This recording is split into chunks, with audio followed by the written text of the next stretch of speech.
life, either at the schoolhouse, on the way to the schoolhouse, or talking about what happens in the schoolhouse. Both my parents were educators. My maternal grandparents were educators. And for the past 40 years, I've done the same thing. And so needless to say, over those years, I've had a chance to look at education reform from a lot of perspectives. Some of those reforms have been good. Some of them have been not so good. And we know why kids drop out. We know why kids don't learn. It's either poverty, low attendance, negative peer influences. We know why. But one of the things that we never discuss, or we rarely discuss, is the value and importance of human connection. Relationships. James Comer says that no significant learning can occur without a significant relationship.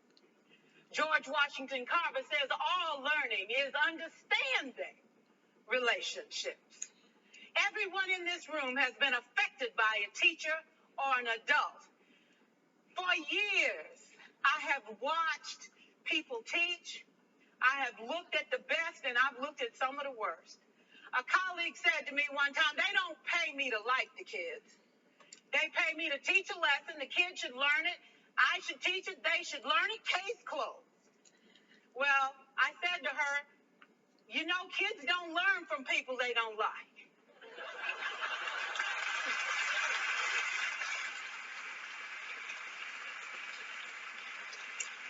She said, that's just a bunch of hooey. And I said to her, well, your year is going to be long and arduous, dear. Needless to say, it was. Some people think that you can either have it in you to build a relationship or you don't. I think Stephen Covey had the right idea. He said you ought to just throw in a few simple things, like seeking first to understand as opposed to being understood. Simple things like apologize. You ever thought about that? Tell a kid you're sorry, they're in shock. I taught a lesson once on ratios. I'm not real good with math, but I was working on it. And I got back and looked at that teacher edition. I taught the whole lesson wrong. So I came back to class the next day and I said, look, guys, I need to apologize. I taught the whole lesson wrong. I'm so sorry. They said, that's okay, Miss Pearson. You were so excited. We just let you go.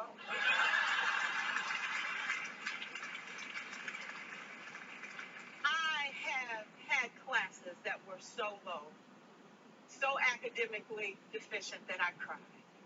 I wondered, how am I going to take this group in 9 months from where they are to where they need to be? And it was difficult. It was awfully hard.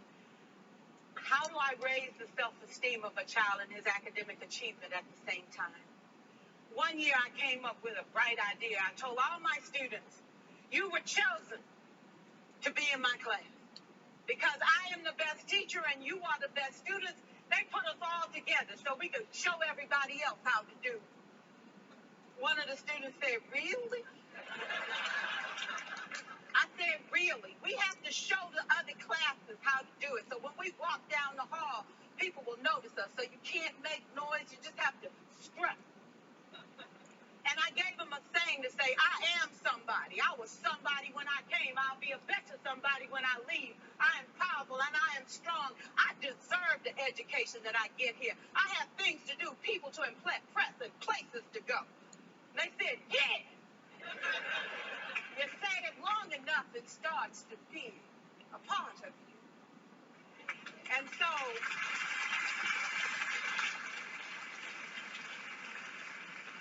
I gave a quiz, 20 questions. Student missed 18. I put a +2 on his paper and a big smiley face. He said, Miss Pearson, is this an F? I said, yes. He said, then why'd you put a smiley face? I said, because you on the roll. You got 2 right, you didn't miss them all. I said, and when we review this, won't you do better? He said, yes, ma'am, I can do better. You see, -18 sucks all the life out of you. +2 said, I ain't all bad.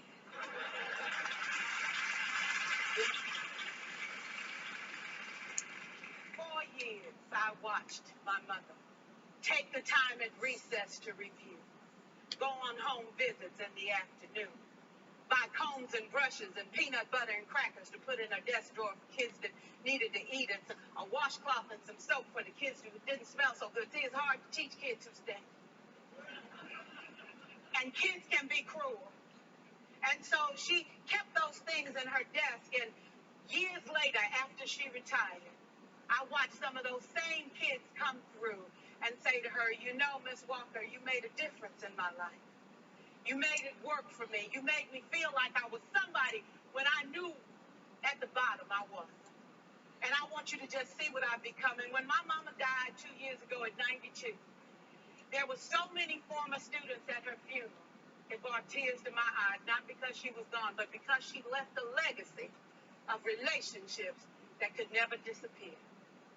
Can we stand to have more relationships? Absolutely. Will you like all your children?